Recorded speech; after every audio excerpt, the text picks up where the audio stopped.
saya himbauan kita kepada jamaah haji Indonesia supaya menjaga jiwa kita supaya tidak meninggal, itu wajib hukumnya. Oleh karena itu rentang waktunya kan dari terbit matahari sampai terbenam matahari. Bahkan juga diizinkan sebagai ulama menyatakan boleh juga sebelum sampai terbit fajar esok pagi itu masih bisa. Nah, pertanyaannya, bisa nggak kita memberikan pengertian kepada jamaah kita, dan tidak hanya jamaah kita, jamaah di luar negeri juga diberi pengertian bahwasanya kita jangan memaksakan diri mengambil waktu yang fadilah itu, yang utama itu. So kalau itu direbut semua 3 juta orang dalam waktu 6 jam, saya tidak bisa membayangkan itu. Nah, oleh karena itu yang penting kita mengerjakannya pada waktu yang sah. Pada waktu yang sah itu adalah dari jam 6, dari terbit matahari sampai terbenam matahari, itu sekitar 12 jam.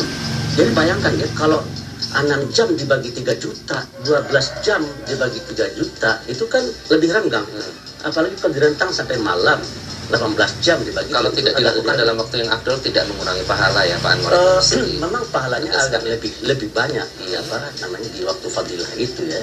Tapi kalau berbahaya, kalau nyawa kita terbang gara-gara itu, terancam ya. Sementara dalam agama kita itulah menjaga jiwa itu punya wajib.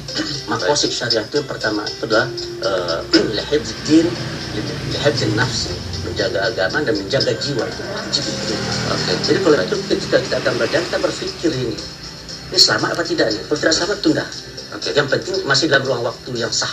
Menggunakan rasio juga ya Pak Anwar. Jelas. Baik, Pak Linda, kalau tadi ini ada pemerintah Iran menyatakan bahwa ini, bukan pemerintah Iran, Arab Saudi menyatakan bahwa ini salah satu faktor utama adalah ketidakdisiplinan dari para jemaah haji. JK juga menyatakan bahwa menghimbau agar ini agar lebih disiplin lagi. Apakah faktor disiplin ini juga menjadi faktor utama selain pengamanan? Ya, disiplin juga salah satu faktor utama juga ya. Kadang kita ketidakdisiplinan itu karena berdesak-desakan, tetapi kalau misalkan orang ini kan akibatnya ada stuck di depan ya, orang dari belakang itu mendesak. Tetapi kalau misalkan orang itu udah tahu bahwa di depan itu sudah stuck, jangan dipaksakan untuk jalan lagi gitu. Jadi akhirnya kan berdesak, terinjak-injak, berdesak-desakan gitu. Bisa digambarkan Pak, pada saat Anda melakukan ibadah haji saat itu, yang perilaku tidak disiplin seperti apa? Iya, waktu itu saya pernah, pengalaman saya sampai berjam-jam kami stuck ya.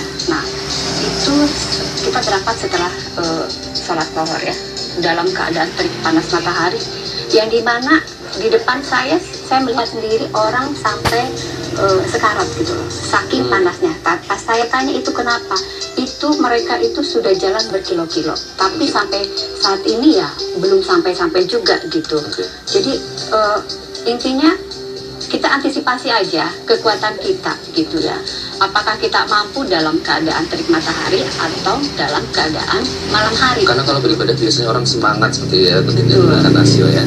Baik, yang Pak Ustadz juga tadi dinyatakan bahwa faktor disiplin salah satu faktor utama juga selain pengamanan. Tapi pemerintah Arab Saudi juga menyatakan bahwa dituding cenderung justru menyalahkan jemaah. Gimana nih Pak Ustadz? Baik, Raja Salman bin Abdul Aziz telah memerintahkan putra mahkota dan sekaligus Menteri Dalam Negeri, yaitu Pangeran Muhammad bin Nayef, untuk melakukan investigasi awal, dan ditemukan ada 2 alasan. Raja Salman menjelaskan, kemudian Pangeran Muhammad bin Nayef juga menjelaskan, yang ini menimbulkan kontroversi luar biasa. Yang pertama, bahwa tragedi ini terjadi karena ketidakdisiplinan jemaah katanya. Nah, bagaimana mungkin jemaah yang sudah meninggal, yang sudah terinjak-injak, kok menyalahkan jemaah? Justru kenapa mereka tidak ingin bertanggung jawab, pemerintah Saudi yang sebagai penyelenggara di negara mereka, mengapa menyalahkan jemaah? Terus yang kedua, ini yang paling kontroversial di dalam ketika diwawancara TV Arabia, Pangeran Muhammad bin Nayef menjelaskan bahwa penyebabnya adalah orang-orang Afrika atau beberapa jemaah haji yang berasal dari negeri Afrika.